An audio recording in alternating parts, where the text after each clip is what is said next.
जय हिंद बच्चों। इस क्लास में हम पढ़ने जा रहे हैं अणुसंख्य गुण की तीसरी प्रॉपर्टी, हिमांक का अवनमन। जैसा कि आपने क्वथनांक का उन्नयन देखा है, उसी तरह से हिमांक का अवनमन। विलायक की अवस्था में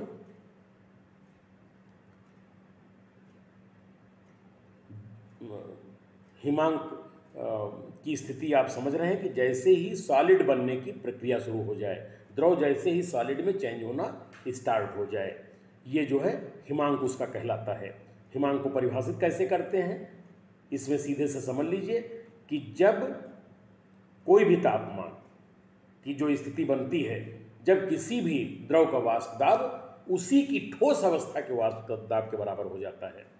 ठीक है, वह ताप जब किसी भी द्रव का वाष्प दाब उसकी ठोस अवस्था के वाष्प दाब के बराबर होता है, हिमांक कहलाता है।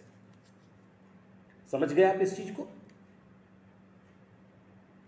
हिमांक का मतलब है सीधे सीधे पहला ड्रॉप सॉलिडिफाई होना, और इसका मतलब आपको यही है कि हमारा जो है तापमान हम घटाते जाएंगे, जैसे ही घटाते जाएंगे तो द्रव का जो वाष्प दाब है एक स्थिति में उसी द्रव अवस्था के ठोस के वाष्प दाब के बराबर हो जाएगा। ठीक है, तो इसको आप बिल्कुल समझ गए होंगे। पहली प्रॉपर्टी की तरह से इसमें विलायक में हम क्या करते हैं कि अवाष्पशील विलेय मिला देते हैं। जब अवाष्पशील विलेय मिलाते हैं तो विलयन का जो हिमांक है वो घट जाता है। जैसे ही वो घटता है तो जो डिफरेंस आता है आपका विलायक, शुद्ध विलायक का हिमांक और विलयन की अवस्था में हिमांक में आई हुई कमी, इसको हम हिमांक का अवनमन कहते हैं। और यह विलायक का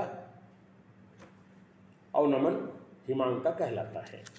यह विलेय के मोल पर निर्भर करता है। चूंकि विलेय के मोल पर निर्भर करता है, इसीलिए इसको अणुसंख्य गुण कहते हैं। तो अब देख लेते हैं कि विलायक का मान लीजिए हमारा जो हिमांक है वो T है। इसमें हमने कुछ अवाष्पशील पदार्थ मिला दिए। ऐसी स्थिति में इसका जो हिमांक फिर मापते हैं तो हिमांक इसका आ जाता है Ts। हिमांक का अवनमन क्या हो जाएगा? डेल्टा TF इक्वल टू हो जाएगा T माइनस Ts।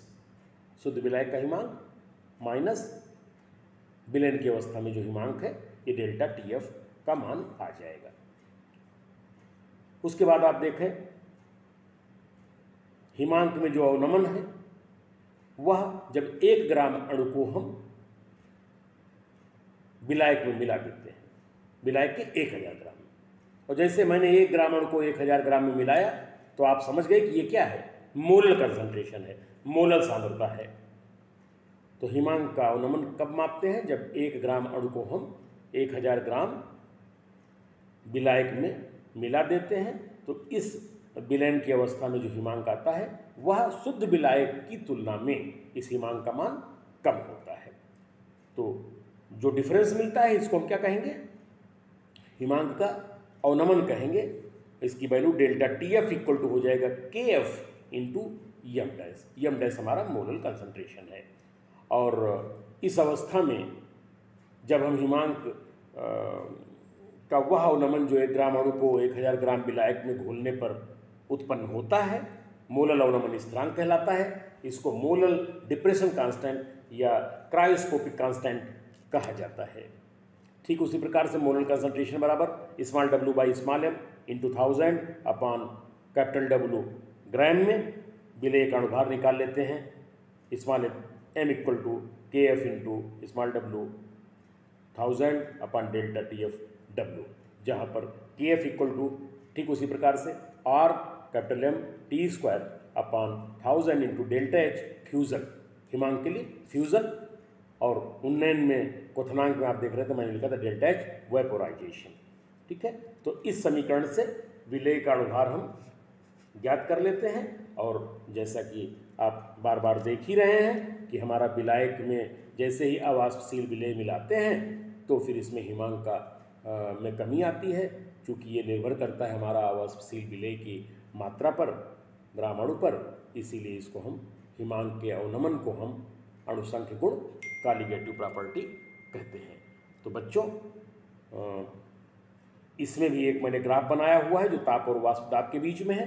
आप देख रहे हैं विलयन की अवस्था में, पहले विलायक की अवस्था को आप देखें, इसका जो हिमांक है एक लेवल पे देखिए, वाष्प दाब के साथ ये आपको टॉप लेवल पे दिखाई दे रहा है, ऊपर दिखाई दे रहा है। बाद में इसमें जैसे अवाष्पशील पदार्थ मिलाते हैं तो इसका जो वाष्प दाब है विलयन अवस्था में भी जो द्रव है उसका वाष्प दाब क्या होगा, वाष्प दाब उसका जो है निश्चित तौर पे ठोस की अवस्था के बराबर होगा।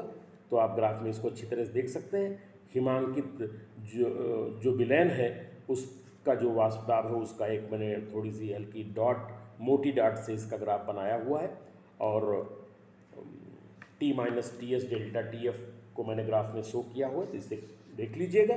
और इससे हम एक जो फार्मूला है इससे हम विलेय के अणुभार की सीधे सीधे गणना करते हैं। ये हमारा तीसरा अणुसंख्य गुण है हिमांक का अवनमन। अगले अणुसंख्य गुण को हम अगले पीरियड में पढ़ेंगे। धन्यवाद।